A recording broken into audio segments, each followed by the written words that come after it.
शांति किसे नहीं चाहिए? मानव युद्ध भी शांति के लिए ही करता है और संधि भी।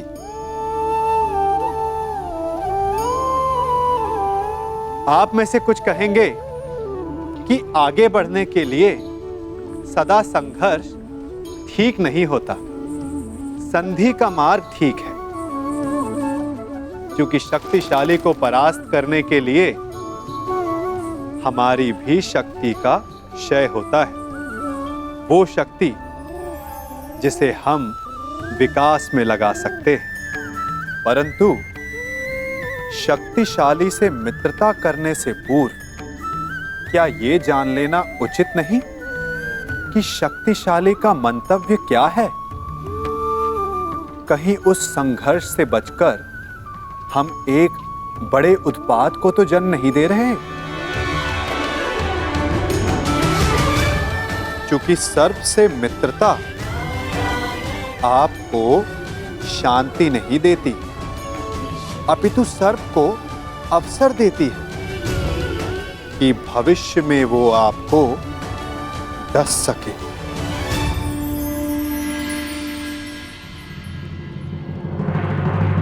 तो ये है हमारी योजना।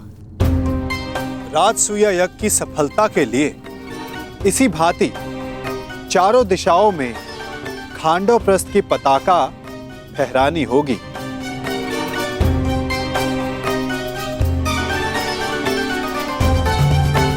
तभी आप सम्राट बन पाएंगे युधिष्ठिर।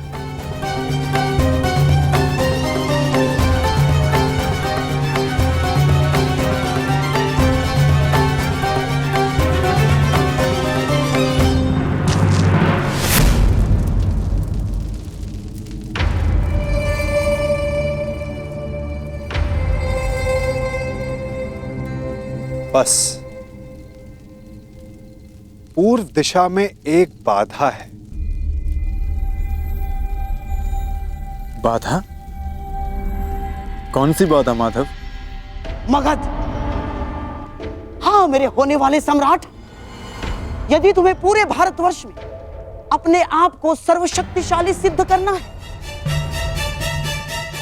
तो तुम्हें मगध पर अपना प्रभुत्व स्थापित करना ही होगा। और मगध का अर्थ है जरासंध।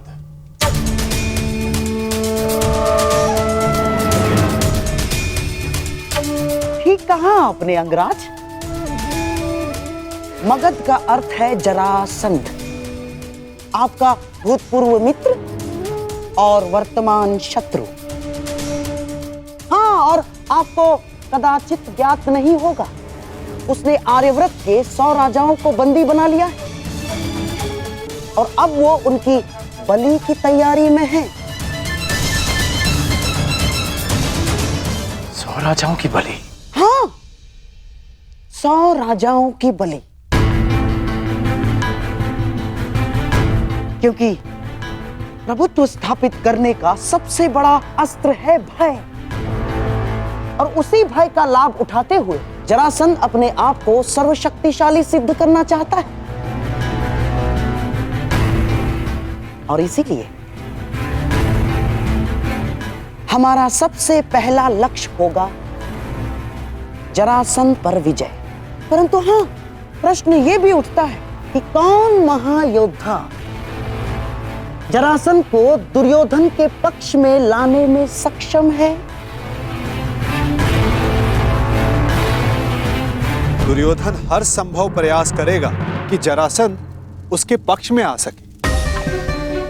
और यह निश्चित है कि जरासंध किसी भी परिस्थिति में तुम्हारा समर्थन नहीं करेगा युधिष्ठिर। तो अब केवल एक मार्ग शेष है, जरासंध का अंत।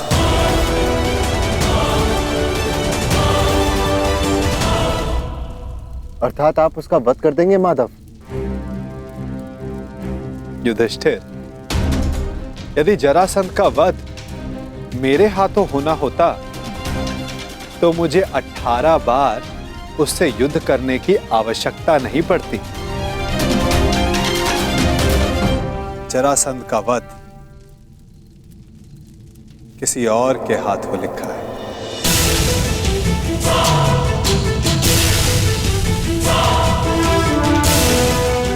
भ्राता भीम, क्या आप इस बाधा को समाप्त कर सकते हैं?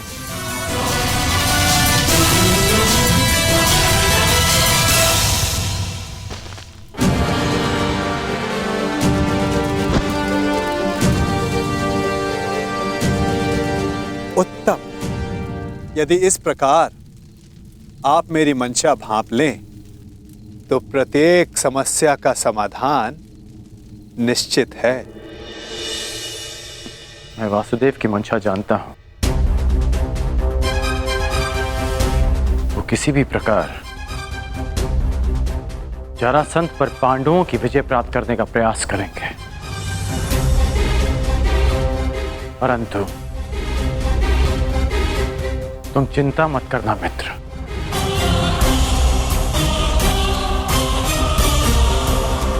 मैं पांडवों से पहले जरासंध का समर्थन प्राप्त कर लूंगा और इस भांति आर्यवत के 100 राजा भी तुम्हारे पक्ष में आ जाएंगे।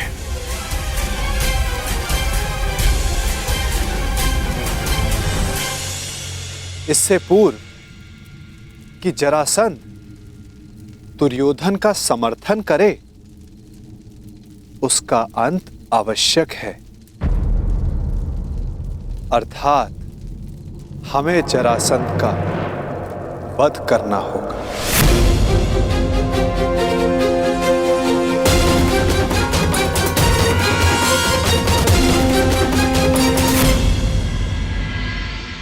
महाराज जरासंध की, महाराज जरासंध की, महाराज जरासंध की, महाराज जरासंध की,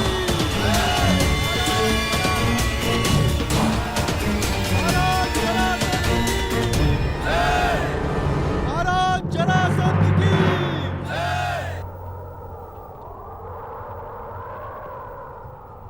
शतराज बलि प्रारंभ हो।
एक राजा को दूसरे राजा के साथ वो व्यवहार नहीं करना चाहिए जो वो स्वयं के लिए नहीं चाहता।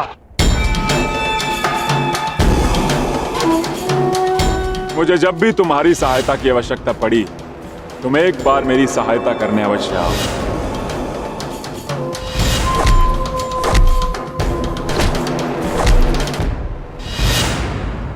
क्या कहकर पुकारूं तुम्हें? अंगराज कर्ण या छलिया कर्ण? वचन भंग कर्ण या फिर मित्रता करके मित्रद्रोह करने वाला कर्ण।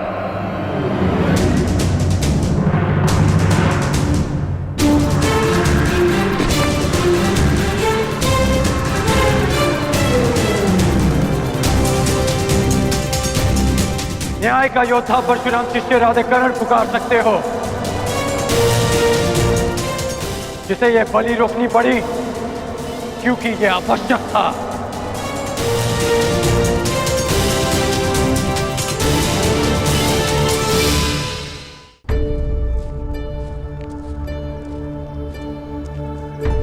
क्या आवश्यक है वासुदेव?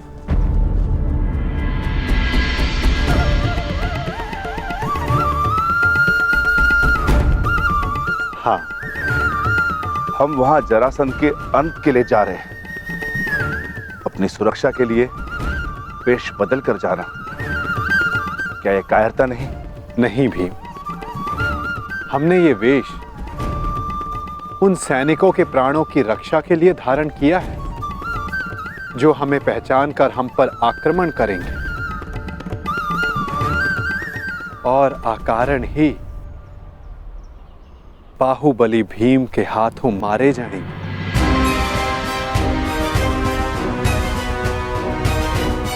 अब प्रस्थान करें। मुझे अभी भी प्रतीत होता है कि जो हम करने जा रहे हैं वो योद्धाओं की मर्यादा नहीं।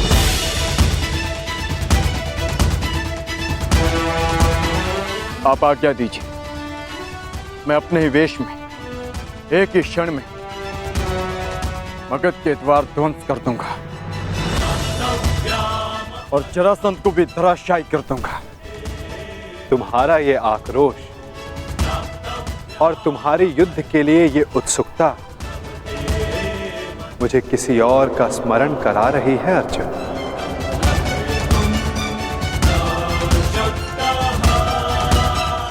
किसका माधव? है एक तुम जैसा, परंतु तुमसे पूर्णता भिन्न। जीवन के कर्म में भी और कर्म के परिणाम में भी।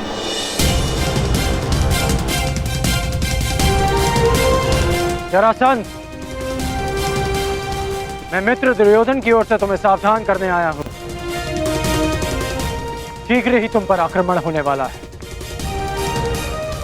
इसलिए अपनी सुरक्षा का प्रबंध करो और हस्तिनापुर से संधि भी। और इस मित्रता का मोल क्या होगा?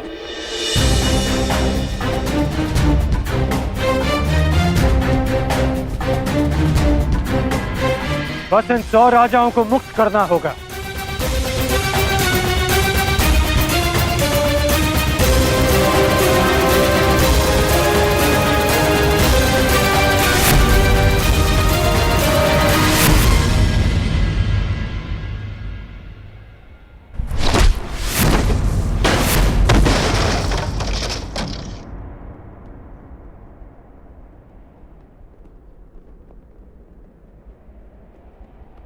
जरासंध तुम जैसे छल करने वालों से संधि नहीं करता, उनका अंग विच्छेद करता है।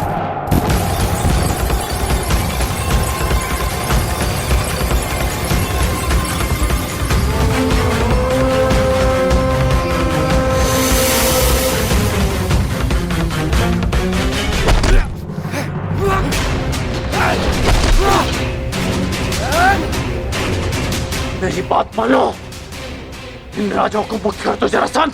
और राजा की नहीं, एक तो एक राजाओं की बलि चढ़ेगी कर्ण।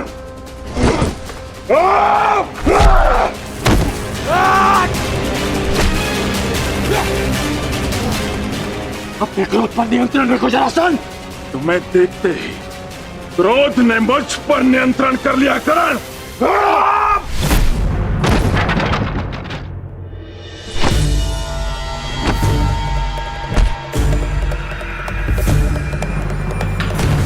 रुक जाओ जरासंध, मैं तुम्हें सावधान कर रहा हूं। रुक तो तुम गए थे कर्ण, सहायता तो तुम मेरी करने आए थे। किंतु हाथ मिला बैठे उस छलिए कृष्ण से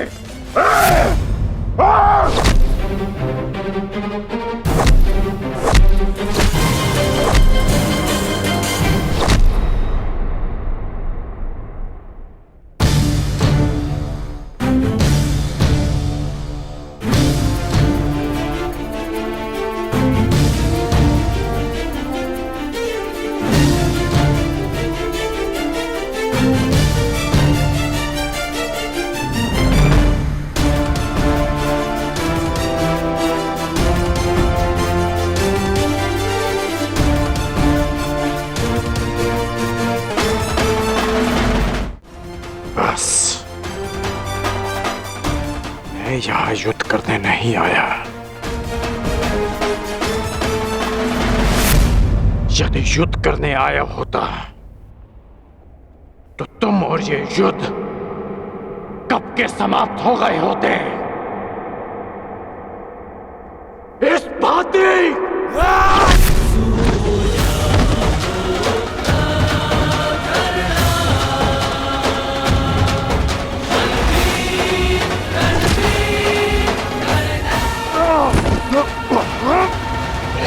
मैंने ना वचन भंग किया और ना छल किया।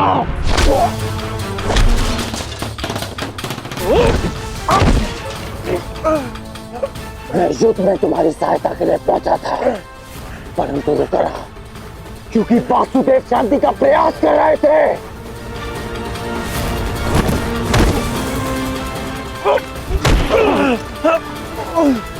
तुमने एक निर्दोष की हत्या की, इसलिए मैंने युद्ध में सम्मिलित ना होने का निर्णय लिया। मैंने मित्रता भंग नहीं की।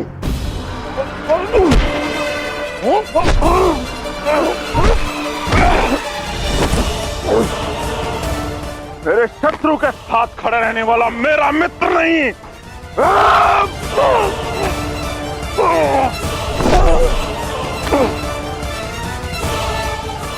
तो तुम अपनी ही भाषा में सुनो। यदि शत्रु का शत्रु मित्र होता है तो हस्तिनापुर से संधि करो और इन राजाओं को मुक्त करो।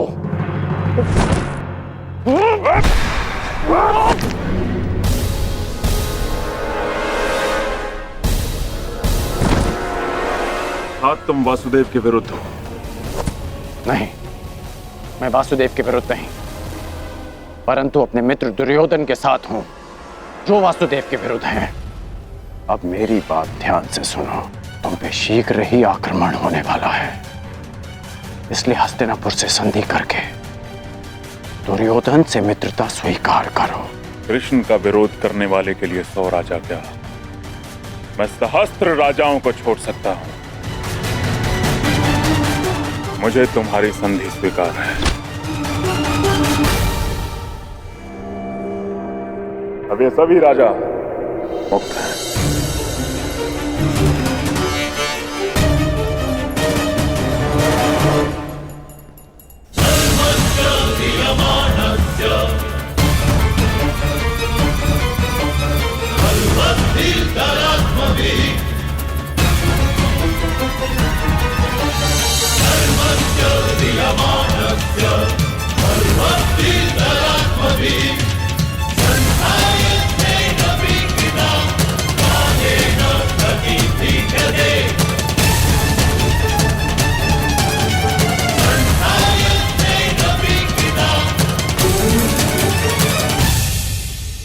हम लोग नगर द्वार पे क्यों खड़े? भीतर क्यों नहीं जा रहे वासुदेव? शांत विकोधर।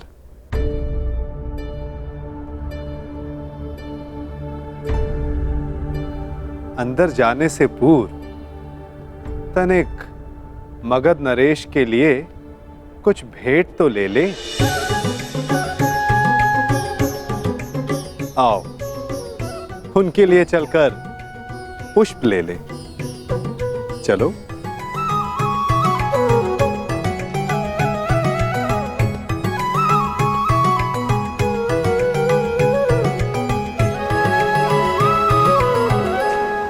आप सब अपने राज्य जाने के लिए मुक्त हैं। आइए।